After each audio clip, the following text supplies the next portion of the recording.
Sarah's shy, worried, socially anxious. I've never met someone as conscious and worried about what other people may or may not think about her. Sarah will worry about walking down the street and a car veering off the road and squishing her in half. Sarah will worry about being seen in a bikini on the beach. She literally worries about everything. She has panic attacks. She'll get into a situation where she feels like she can't be in a certain place and she'll have to leave and go home. Worrying as much as she does is a massive problem. It's actually quite debilitating. That's why she created me.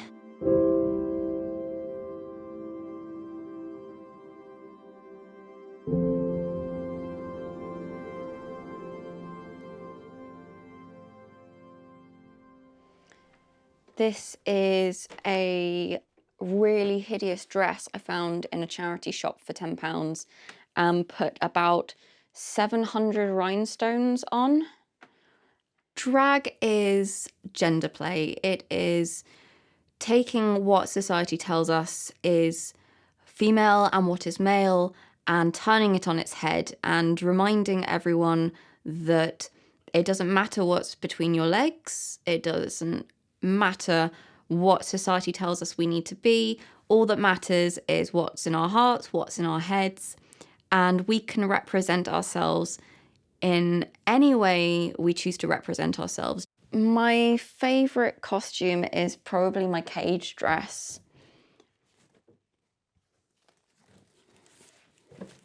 I absolutely adore this cage dress. Female drag, it's kind of about parodying femininity. So it's about taking all of these societal expectations of what you should be as a woman and amplifying it to kind of make a bit of a joke. It's like kind of like clowning, basically. So you're using these kind of stupid things to really show how stupid gender is and make a mockery of these things that you're taught to be as you grow up. So this is the ponytail butt plug I use for the My Little Pony act. Eileen finds it great. I find it quite embarrassing. Why do you find it embarrassing? Because I'm just showing people like a butt plug. I think Sarah's more reserved about these things. So Sarah would be like, oh no, people mustn't see like the butt plug. That's not like the done thing. And then Eileen's like, yeah, who's gonna put my butt plug in me tonight? So it's like quite different characters. It's probably about getting reassurance from people that, you know, she is a bit of a weirdo, but, you know, we all embrace that in our community. And that's something that she's not getting from her home life and her parents. Like, I have this photo here because it's one of the few photos that I do have from my childhood. And it's from a really weird point in my life. I was 3 years old. And it's strange to see this photo because there's so much fear in my eyes and so much worry on my face. At that age, what people didn't realize is that I was being abused in a church crypt that I was going to for nursery school by the teacher. I once remember being struck multiple times and then dragged by my arm across the stone floor in the church crypt towards the bathroom, whilst the other little kids stood silently and stared. And then I remember being dragged into the bathroom, but then I don't remember what happened after that. But then sometimes now I can be out and about and go into a public bathroom and start to panic, and I don't know why. She had a very hard childhood and maybe quite neglected in some ways. Sarah just wanted to be a free spirit, a creative free spirit. And her parents could never understand that because her parents were very sporty and very traditional and very conservative. She was brought up to think that she was a weirdo and a freak and had to be everything but who she was.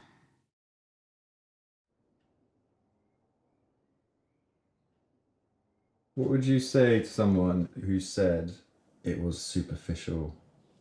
I'd say that I'm creating something that expresses a part of me that needs to be expressed, and it's healthy to express that because by expressing it, I can learn from it and grow, and some of us just need to do that.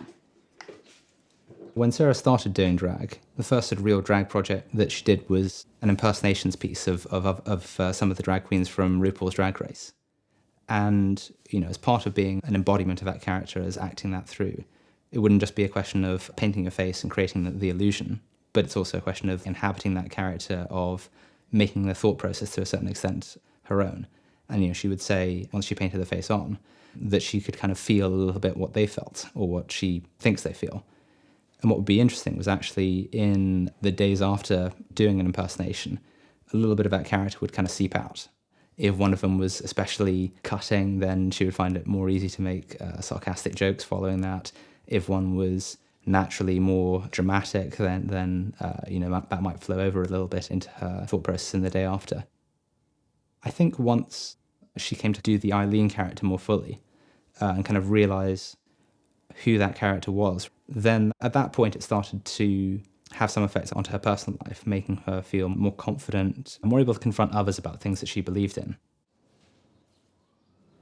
For Sarah, coming to drag, it was very exciting to be able to find a way to adopt a whole new character that could hide who she was, hide her identity, hide her fears and anxieties, and through that morph herself into this being who got to do something fun and expressive and present a part of yourself, in a sense, to the world.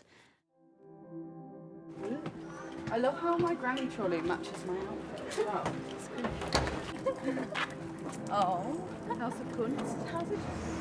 When my parents first saw a picture of me in drag, they were very unhappy with it and very rude about it. That's a venue in Limehouse. To them, drag queens, homosexuality, queer people, trans people exist, but shouldn't really make themselves seen. In a lot of ways, I think drag is essentially the ultimate counterculture. People don't like weird. Even if people say they like weird in a controlled and safe kind of fashion.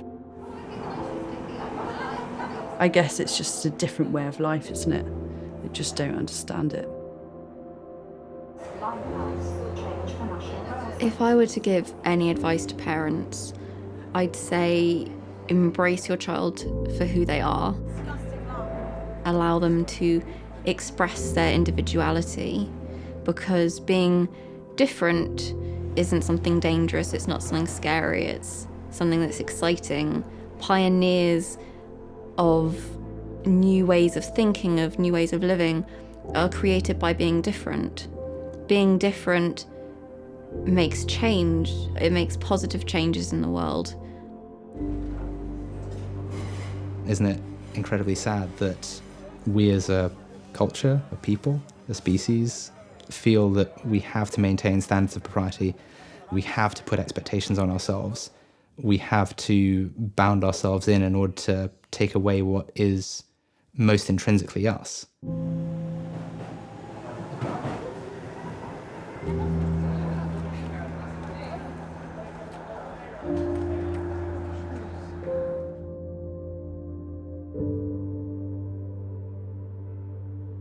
It's funny that now when Sarah doesn't know how to express herself, she's able to do so through Eileen.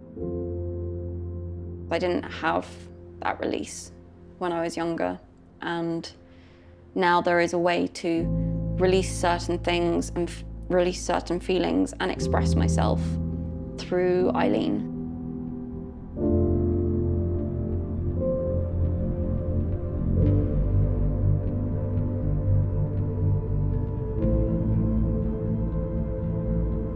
Drag has saved me from a life that I wasn't happy with and a life that wasn't true to me.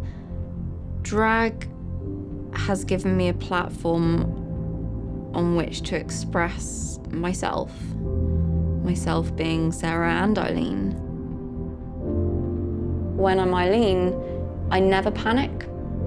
There's something about her that is so much stronger and is just able to overcome any suppressed trauma. Without drag, I think I'd be miserable. I'd be incredibly lost and incredibly sad. Without drag, I'd be wondering what the point was to any of it, to anything I was doing.